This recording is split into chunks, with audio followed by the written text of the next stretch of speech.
et bienvenue sur le podcast 3 minutes pour entreprendre. Je suis Émilie Attard, je suis formatrice consultante en création et développement d'entreprises et j'ai fondé la communauté des entrepreneurs. Aujourd'hui, je reçois Marc Ozen, coprésident de la French Tech du Genevois français, pour discuter justement de ce qu'est la French Tech au niveau national et au niveau local. Alors bonjour Marc, bonjour et bienvenue. Émilie. Merci beaucoup. Écoute, on va rentrer directement dans le vif du sujet parce que tout le monde ne connaît pas la French Tech. Est-ce que tu peux nous expliquer ce que c'est ? Oui, bien sûr. Alors, la French Tech, c'est une initiative qui a été lancée en 2013, novembre 2013, par Florent Pellerin, qui était à l'époque ministre de l'innovation et de l'économie numérique, sous la présidence de François Hollande.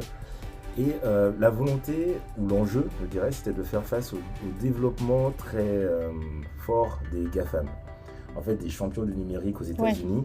Ouais. Donc on s'est dit, oulala, mais qu'est-ce qu'on a en France ? Donc l'enjeu fort, c'était celui de la souveraineté économique, savoir comment on peut se positionner, nous, en France, par rapport à cette question-là. C'était le premier point. Le deuxième point, c'est qu'il y avait cette problématique de fuite des cerveaux. Des personnes extrêmement bien formées et compétentes en France partaient systématiquement aux États-Unis. Parce que leurs compétences n'étaient pas valorisées sur le territoire. Voilà, c'était pas assez valorisé sur le territoire. Et donc là, on s'est dit, ils se sont dit, mince, comment on peut tu incarnes déjà la French Tech. Comment on peut structurer l'écosystème pour favoriser l'éclosion et la naissance de champions du numérique sur le territoire français. En fait, on en a eu un petit peu assez de ne parler que du numérique de la Silicon Valley. Et on s'est dit, nous aussi, on a de chouettes entreprises du numérique et on ne parle pas assez d'eux. Exactement, on ne parle pas assez d'eux. Et ça fait 10 ans cette année alors. Exactement, c'est ça. On va faire une fête ? Ouais. On va faire une fête. Et ce qui était intéressant, c'est que depuis, il y a eu une évolution. On met un peu moins l'accent sur le numérique. Okay. Mais surtout, si je dois donner une autre définition de la French Tech, c'est que la French Tech agit comme un phare qui vient attirer les porteurs de projets pour les aider à se développer et puis à se mailler à se connecter avec un écosystème local. Ok. Alors là, on a parlé de la création d'un French Tech au niveau national, il y a maintenant 10 ans. Au niveau de la structuration de la French Tech, il y a des antennes locales, c'est bien ça. J'imagine qu'elles ont un rôle hyper important. Comment tout ça se met en place ? Et puis surtout, est-ce que tu peux nous parler un peu de la French Tech du Genevois français ? Oui, tout à fait. Alors c'est vrai que dans la continuité, l'objectif n'était pas d'obliger tous les porteurs de projets français à converger vers Paris. Oui, on est bien d'accord. Voilà, c'est ça. Donc l'innovation ruisselle sur tout le territoire et c'est comment on peut permettre à tout un chacun, partout où il est sur le territoire, de pouvoir bénéficier des dispositifs d'accompagnement à l'innovation. Et donc la French Tech s'est structurée actuellement, il y a 13 capitales qui fédèrent près de 80 communautés. Et on a le cas concret de la French Tech in the Alps du Genevois français, donc qui épouse le territoire du Genevois, qui appartient à la capitale French Tech in the Alps. Okay. Et cette capitale regroupe également Annecy, Grenoble, Chambéry et Valence. Donc on est une alliance de 5 territoires, 5 communautés au sein de cette capitale French Tech in the Alps. Donc finalement, ça a permis de constituer un vrai réseau de start-up et d'acteurs en fait du numérique et de l'innovation. C'est ça. Sur l'ensemble du territoire. Sur l'ensemble du territoire. Ok, donc ici on a ce qu'on appelle l'antenne du Genevois français. Il y a une spécificité qui définit vraiment cette antenne-là, justement par sa localisation. Alors, très concrètement, il n'y a pas de spécification, de spécificité. Ça marche aussi, hein. On est là pour innover. C'est ça, on vient d'inventer un nouveau mot. Exactement. Donc il n'y a pas de spécificité, donc c'est une opportunité pour nous d'être aussi bien connectés à la Suisse. D'ailleurs, on a de très bonnes relations avec la French Tech suisse romande. D'accord, donc en fait, on a aussi une antenne en Suisse. Qui permet quoi ? De faire rayonner des entreprises françaises qui ont des succursales sur le territoire suisse ? C'est ça, okay. Principalement. Il y a pas mal de communautés internationales, aux États-Unis, au Japon, à Tokyo, etc. En fait, c'est vrai que la French Tech agit aussi comme un label, comme un drapeau qui permet de fédérer à l'international un ensemble d'entrepreneurs et de donner de la visibilité, quoi. Donc si je suis French Tech New York, voilà, je peux me connecter très facilement. Moi ici, je peux me connecter très facilement à la communauté new-yorkaise. Ça en jette, hein. Exactement. Ouais, là, je sens que tu l'as dit avec une fierté. Ah oui, voilà, ça, c'est mon plan pour 2023. Ok. Ah ouais, ça c'est hyper intéressant de voir en fait qu'il y a des connexions au-delà de la France. Donc finalement, l'ambition première qui était de faire parler des innovations françaises dans le monde entier, eh ben, elle a tenu son engagement. Tout à fait, elle a tenu son engagement, vraiment. Et c'est amusant de voir que en fait, c'est vraiment un maillage à l'international, mais aussi au niveau local. Ici, je reviens sur les spécificités de notre French Tech. Je crois qu'on est l'une des seules communautés à avoir 5 lieux totems. Ouais, c'est bien. On a pris nos marques. Voilà, exactement. Les autres communautés, en général, c'est un lieu totem par communauté. Un lieu totem, c'est un lieu qui vient, qui est identifié, qui permet à tous les porteurs de projets de savoir où se trouve la French Tech concrètement, où est le siège, où est-ce qu'on peut se réunir. Ici, on en a 5. Parce que la région, enfin, c'est hyper étalé. Voilà. Oui, c'est un territoire qui est très large. Qui est très large, qui n'est pas regroupé au sein d'une grosse ville, etc. Et la volonté de l'acteur politique, donc le pôle métropolitain qui nous accompagne, c'était de quand même se baser sur une structure qui existe déjà. Ce sont les acteurs du développement économique, donc on en a 5. Et donc, sans obliger, par exemple, une start-up qui est Agex de faire le déplacement jusqu'à Thonon-les-Bains, et voilà, de plus s'appuyer sur son lieu totem qui est basé à Saint-Génie-Pouilly et de mettre en réseau ces 5 lieux totems. Donc finalement, c'est un réseau qui est étendu avec une vraie proximité pour chaque entreprise. Voilà. En parlant d'entreprises donc, qui sont membres de la French Tech, ce sont des startups pour la plupart, hein, c'est un peu ça la clé d'entrée finalement de la French Tech. Ouais, c'est quoi finalement une startup Alors, pour dire les choses simplement, une startup c'est une jeune entreprise innovante. Alors, généralement c'est une entreprise qui est en train de tester soit son marché ou en train de tester son business model. Contrairement à une entreprise classique qui, elle, s'appuie déjà sur un business model qui est éprouvé et qui cherche à l'optimiser. Okay. Les entreprises cherchent à optimiser.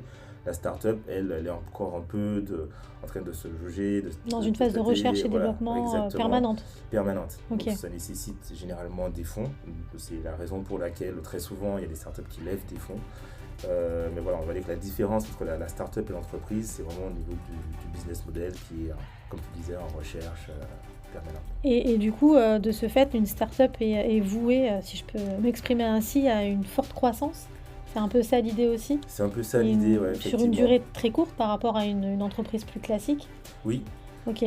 Donc la French Tech, elle est là aussi pour venir soutenir ces entreprises qui ont un modèle économique qui est quand même différent de la plupart des autres structures d'entreprise. C'est ça. Ce sont des entreprises qui finalement, enfin des startups, prennent beaucoup de risques finalement. Ouais. Parce que justement le modèle n'est pas établi, le marché on ne le connaît pas très bien, donc elles prennent un risque, donc elles peuvent s'éteindre très vite. Très vite, ouais. ou effectivement, en fait c'est ça, c'est soit ça s'éteint, soit ça explose de façon exponentielle et du coup c'est bien d'avoir un réseau pour être accompagné dans cette phase de croissance tout à fait. Qui peut être très forte. D'avoir un réseau, d'avoir également un ensemble d'entrepreneurs qui sont aussi passés par là, savoir comment l'autre a fait, quelles difficultés il a rencontré, qu'est-ce qu'il a fait à ce moment-là. Enfin, donc c'est un vrai écosystème entrepreneurial au sein même de la French Tech. C'est ça, exactement. Dans ce système finalement d'entraide au sein de la French Tech, est-ce que tu as des exemples à nous donner de choses qui peuvent un peu se passer entre les membres de la French Tech ? Alors entre les membres de la French Tech, ce qui est intéressant, c'est justement cette communication, ce partage d'expérience. Ça, c'est le premier point et qui aide beaucoup les entrepreneurs qui sont isolés quelque part. Si je parle de moi, quand on a démarré la startup, ça fait très cliché. Donc toi, Marc, pour ceux qui n'ont pas écouté les épisodes précédents, tout à fait. Tu es le cofondateur de Osmose IT. Donc on a démarré notre activité dans le garage. On a aménagé le garage. Ça c'est très connu chez les startups. Exactement, c'est ça, surtout dans le numérique. Mais Et, tu t'es senti obligé de démarrer dans un garage en tant que start-up ou alors, pas du tout, Ah, ok. c'est vraiment parce qu'on n'avait pas d'idée, on s'est dit, mais où est-ce qu'on va louer des bureaux? Puis bon, Ouais, peut-être c'est au compliqué. début, on va pas louer des bureaux, etc. Donc, on a aménagé le garage, on s'est installé là-dedans, j'étais très content. Et on a démarré là-dedans, c'était super. Sauf qu'à un moment donné, on avait le sentiment qu'on passait à côté d'opportunités. Des concours, de Ouais. l'accompagnement, etc. On Et s'est dit, vous mais avez mince, en décidé fait, on d'ouvrir est... la porte du garage et d'aller voir ce qui se passait ailleurs. Exactement, on a vu de la lumière et on est sorti. C'est ça.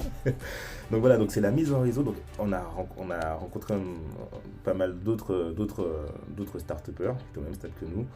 On s'est regroupés et de là est né déjà des opportunités de business avec par exemple une start-up qui avait du mal à structurer ses serveurs informatiques. Donc là on a aidé, on a travaillé ensemble. De notre côté, on avait besoin de conseils au niveau de la stratégie marketing. Donc on a pris des conseils auprès de Thibaut par exemple, de Solike. Donc voilà, ce sont des conseils. Est-ce que tu as un expert comptable? Est-ce qu'il est bon, pas bon? Est-ce que tu travailles avec lui? Voilà, déjà ces échanges d'informations. Et puis cette mise en relation aussi avec des acteurs qui favorisent le développement des entreprises et des startups sur le territoire, comme la MED, etc. Sur le territoire, quel type d'événements en fait sont mis en place pour justement venir mettre en lumière les acteurs de la French Tech et leur permettre d'évoluer? Alors on essaie d'organiser déjà régulièrement tout au long de l'année des moments d'échange qu'on Ouais. appelle des apérothèques, Ouais. voilà, qui permettent de présenter une thématique particulière. Ça peut être la levée de fonds, ça peut être la communication, ça peut être Les conseils juridiques les aussi. conseils Ouais. juridiques, etc. Donc c'est une bonne excuse pour se retrouver et échanger et découvrir d'autres acteurs. Et par exemple, l'année dernière, donc le 1er décembre 2022, on a organisé un événement sur la levée de fonds qui s'appelle Invest in Help, qui a permis de mettre en lien des startups et des investisseurs. Donc voilà, ça s'est passé dans un cadre magnifique, c'était Altel Marriott. Et on a eu des retours très concrets, puisqu'il y a une startup qui a pu engager des discussions très sérieuses avec des investisseurs et voilà, accélérer sa recherche et développement. Ok, donc il y a vraiment des événements qui sont mis en place pour passer un peu de l'idée au projet et du projet à vraiment quelque chose de concret, quoi. Exactement. Finalement, au sein de la French Tech, on rencontre quel type d'acteurs? Est-ce qu'il y a uniquement les startups? Non, justement, on veut vraiment fédérer un écosystème. Donc la startup, pour évoluer, a besoin d'autres entreprises qui font des services aux startups. Donc on peut avoir des experts comptables, par exemple. Il y a aussi des experts qui viennent accompagner sur la question de la commercialisation, du marketing, la communication, etc. On a également les acteurs qui viennent aider, qui ont l'habitude d'aider les startups ou les entreprises dans leur développement, Ok. avec les prêts d'honneur, etc. On a les acteurs publics également, les décideurs qui déploient des politiques d'accompagnement, de croissance économique sur le territoire. Donc voilà, il s'agit pour nous d'identifier sur le territoire tous ces acteurs qui peuvent aider une startup à se développer. Quand on parle de start-up, on imagine tout de suite l'entreprise qui est purement dans le monde du numérique. Mais est-ce que finalement ces startups sont à 100% issues de l'univers numérique ou il y a d'autres secteurs d'activité? Alors effectivement, comme on l'avait dit au début, l'initiative startup était centrée sur le numérique. Il s'agissait de repérer, de développer des champions du numérique. Mais au fil du temps, ça a évolué Ok. pour se recentrer sur la question de l'innovation. L'innovation qu'on peut retrouver dans différents secteurs d'activité, et qui peut revêtir plusieurs aspects: l'innovation d'usage, l'innovation technique, voilà, de rupture, etc. Et donc la French Tech maintenant s'ouvre à tous ces porteurs de projets qui amènent une innovation. Donc typiquement une industrie peut tout à fait faire partie de la French Tech. Tout à fait. À partir du moment où elle a un concept innovant, qu'elle développe un nouveau produit sur un nouveau marché, Exactement.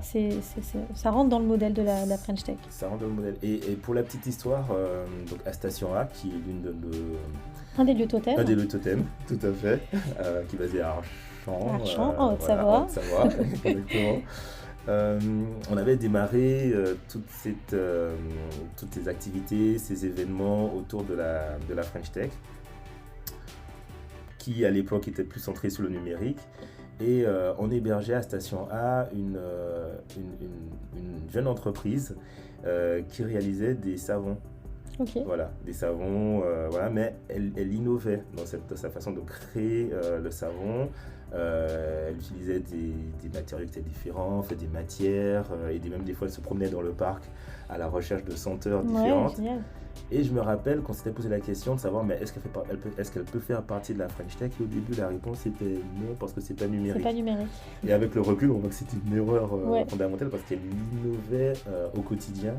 Et voilà, maintenant, elle a ce type d'entreprise. Enfin, ces entreprises-là ont vraiment leur place Il y a dans la French Tech. une vraie légitimité à partir du moment où on est innovant. Complètement. Ok. Est-ce que tout le monde peut adhérer à la French Tech? Alors, dès qu'on est sur un marché innovant, un produit innovant, est-ce que c'est ouvert à des entreprises qui sont en phase ou tout juste en créer, ou est-ce que ça peut être accessible pour des entreprises qui sont déjà sur le marché depuis un moment?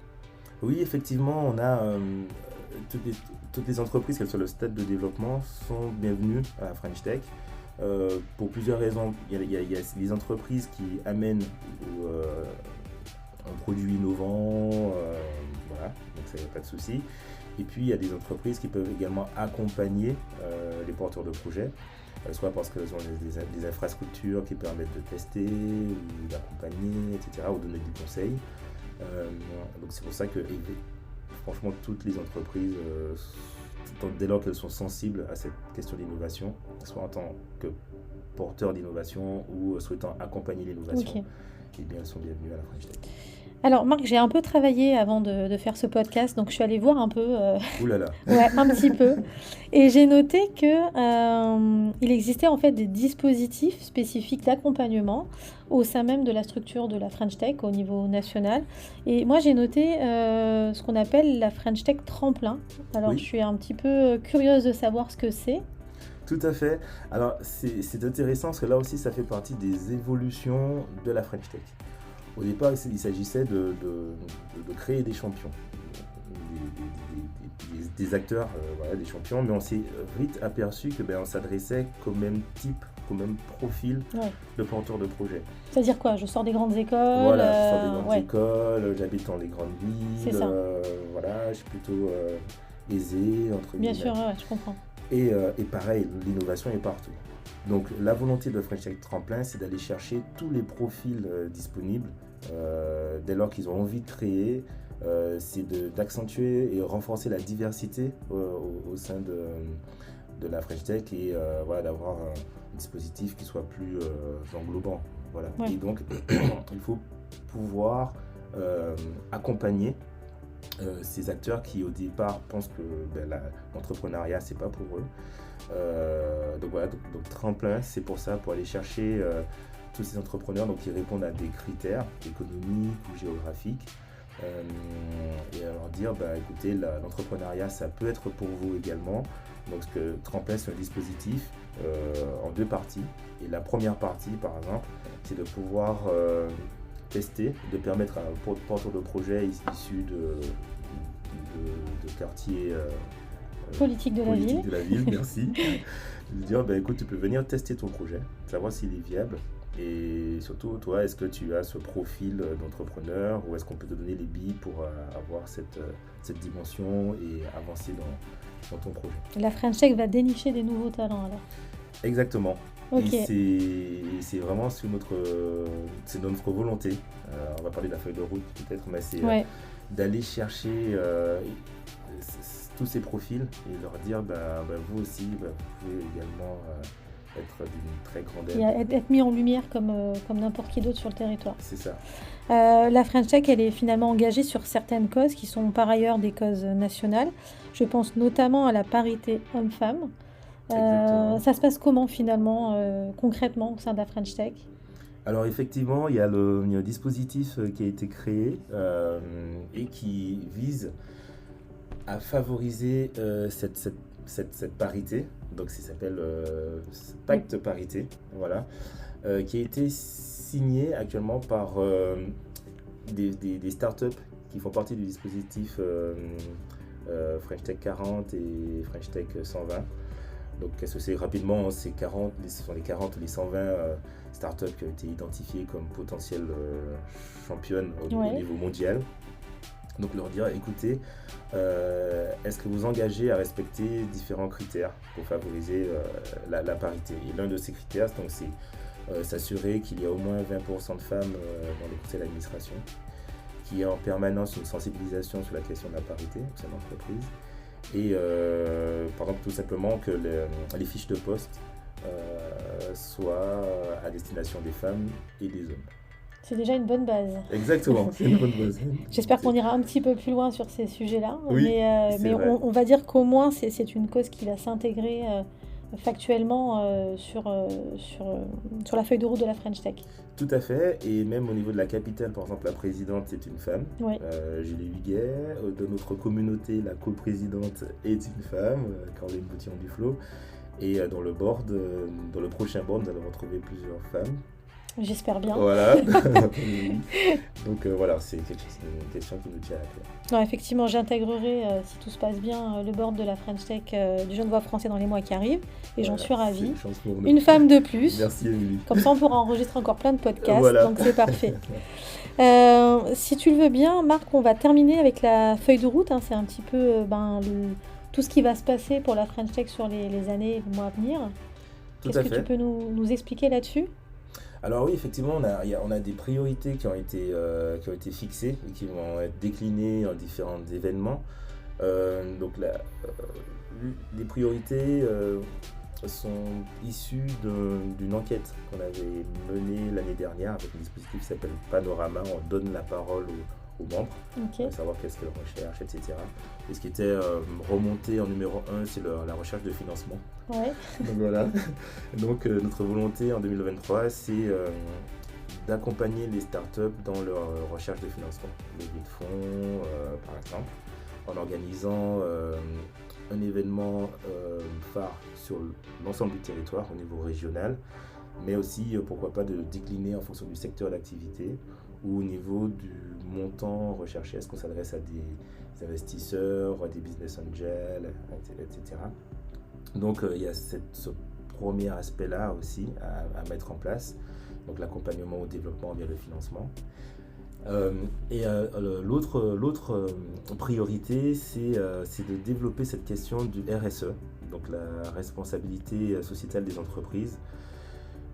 Ça naît de constat, en fait, les startups, il y a une acculturation qui est très faible, voilà, sur cette question de l'environnement et de l'impact sur la société, de toutes ces activités numériques, de l'impact carbone. Et donc, le premier constat, c'est un manque de culture de connaissance. Savoir que chaque startup peut contribuer à son échelle à soit diminuer l'impact sur l'environnement, ou en tout cas intégrer cette question-là dans son développement au quotidien.